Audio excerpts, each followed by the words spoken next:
OFW, katulong. Napakababa ng tingin ng iba sa pagiging katulong sa ibang bansa.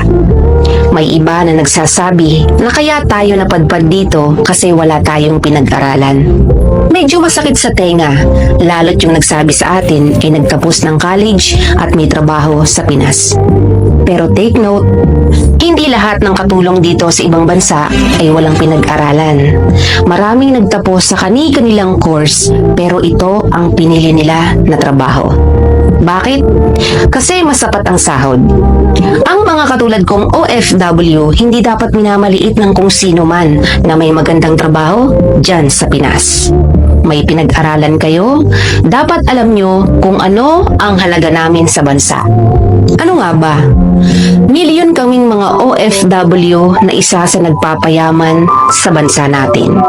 Hindi man ako nakapagtapos o yung tingin ng iba na wala akong pinag-aralan, at least alam ko yung halaga ng pagiging OFW dito sa ibang bansa.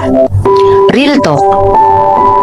Minsan, pag nagpo-post yung mga OFW o katulong na katulad ko ng mga gamit na nabili nila or kung ano-ano pa, hindi talaga may iwasan na may magsabi na, nagmamayabang, alam naman nakatulong lang.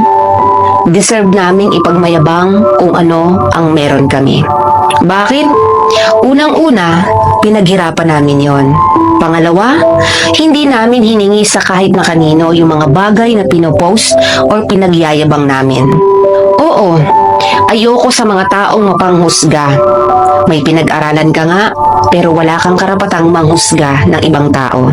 Dapat pag nakikita mo yung taong mas mababa sa'yo, dapat magpasalamat ka pa nga kasi andyan ka sa lugar mo at wala sa lugar namin na mga OFW na minamaliit mo.